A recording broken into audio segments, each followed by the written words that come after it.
पंचम श्रेणी पिला माने आज भिडियो आम आलोचना करबा तुमर गणित कार्यपुस्तिका बहिर पाठ संख्या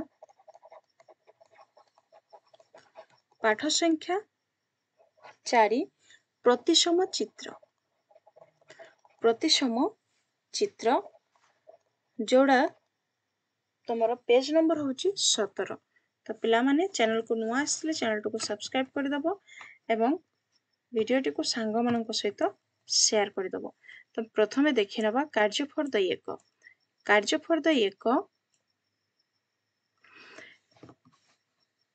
पाठ संख्या दिया है 4 प्रतिसम चित्र। पाठर नाम होची बा विषयर नाम होची प्रतिसम चित्र। तो देखो एक नंबर प्रश्न दिया है निम्न रे दिया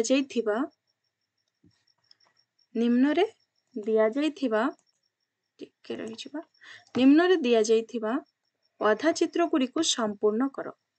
ए जो चित्र दिया है आकु तमे संपूर्ण करिवो।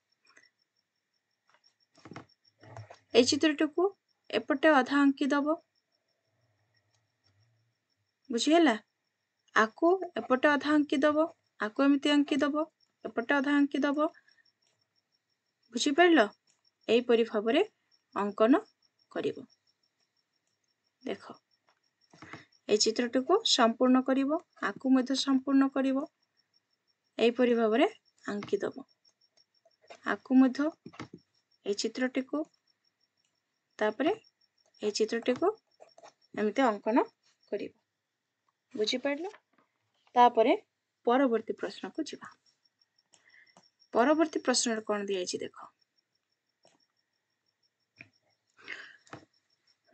एटा होची आकलन फर्दर नंबर 1 रे प्रश्न दिया है निम्न रे दिया जाइथिबा चित्र गुड़िक मध्य रे थिबा गारर गोटिए पटरे थिबा चित्र को अन्य पट उपरे पकाइले चित्र दुईटी संपूर्ण रूपे मिसी जिवो से गुड़ी को टिक चिन्ह दियो। चित्र गुड़ी को देखो को चिन्ह मिसी जिवो घर मिसी जिवो तापरे उड़ाजाहाज मिसी जिवो एडा मिसिबनी प्रजापतिटे मिसी जिवो बुझी परलो। तापरे सेव मध्य मिसी जिवो एडा मिसिबनी एई फुलटी मिसी जिवो आंब मिसिबनी बुझी परलो। तापरे देखो परवर्ती प्रश्न दिया है 2 करे प्रश्न दिया है प्रश्न नंबर 1 रे प्रश्न नंबर 1 कोडा पिला माने प्रश्न नंबर 1 होची एटा ए जो चित्र दिया है एटा होची प्रश्न नंबर 1। प्रश्न नंबर 1 रे जेउ चित्र गुड़िक मध्य रे थिबा गारर गोटिए पटरे थिबा चित्र को अन्य पट उपरे पकाइले चित्र दुटी संपूर्ण रूपे मिसी गला सही चित्र गुड़ी को केउ चित्र कुहा जिवो पिला माने प्रतिसम चित्र। केउ चित्र प्रतिसम चित्र कुहा जिवो। तापरे नंबर ख प्रश्न नंबर 1 रे जेउ चित्र गुड़िक मध्य रे थिबा गारर गोटिए पटरे थिबा चित्र को अन्य पट उपरे पकाइले चित्र दुईटी संपूर्ण रूपे मिसिला नाही सेई चित्र गुड़ी को केउ चित्र कुहा जिवो सेई चित्र गुड़ी को कुहा जिवो प्रतिसम विहीन चित्र बा आकृति। प्रतिसम विहीन आकृति बुझी पाइल। तापरे परवर्ती प्रश्न को जिबा। देखो परवर्ती प्रश्न रे दिया है तले दिया जाइथिबा इंग्राजी अक्षर गुड़ी को देखि सारणी पूरण कर। ए जो तले इंग्राजी अक्षर जक दिया है ए रु जेड जाए आकु देखि दियो। तापरे प्रतिसमता थिबा अक्षर प्रतिसमता को अक्षर अछि पिला माने ए रे अछि ए लिखि दियो।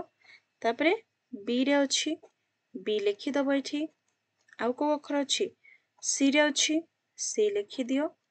तापरे डी रे अछि डी लिखि दियो ई रे अछि ई लिखि दियो।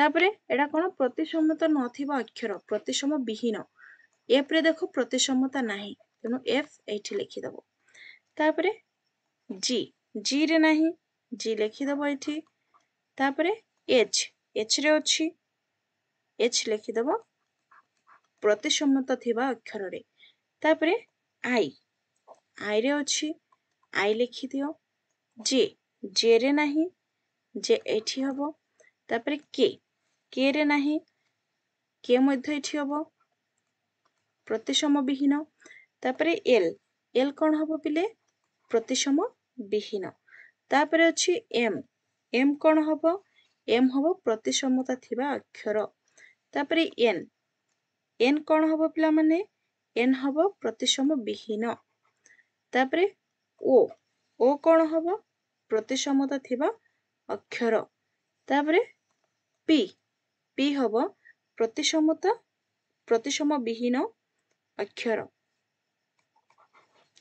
क्यू क्यू मध्य प्रतिसम विहीन अक्षर तापरे आर आर अछि आर मध्य प्रतिसम विहीन अक्षर तापरे एस एस कोन हबो एस मध्य प्रतिसम विहीन अक्षर तापरे टी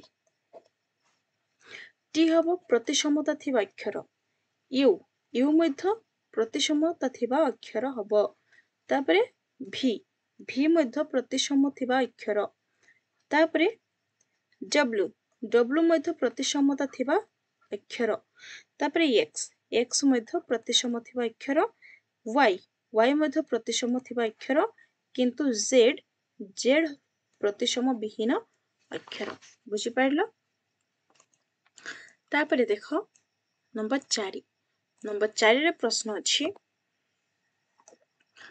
प्रश्न नंबर 3 रे थिबा इंग्रजी अक्षर गुरी को देखि तळ प्रश्नर उत्तर दियो प्रश्न नंबर 3 रे जो इंग्रजी अक्षर अछि एमान को देखि के उत्तर दबो तो देखो प्रश्न कोन दिया अछि करे ये अक्षर रे केतोटी प्रतिसम अक्षर अछि ए अक्षर रे केतोटी प्रतिसम अक्षर अछि पिला माने एकोटी रे ऑप्शन रे दिया है नै तो लिखिबो एकोटी तापरे ख एम अक्षर रे केतोटी प्रतिसम अक्षर अछि 2 3 4 किछि नाही तार उत्तर हबो एकोटी बुझी हला ऑप्शन रे दिया है नै ग जेड अक्षर रे केतोटी प्रतिसम अक्षर अछि जेड अक्षर होची प्रतिसम विहीन अक्षर तेणु किछि नाही हबार सठिक उत्तर घ के अक्षर रे केतोटी प्रतिसम अक्षर अछि के अक्षरटी होची प्रतिसम विहीन तेणु किछि नाही हबार उत्तर तापरे मु ए अक्षर रे केतोटी प्रतिसम अक्षर अछि ए अक्षर होची प्रतिसम विहीन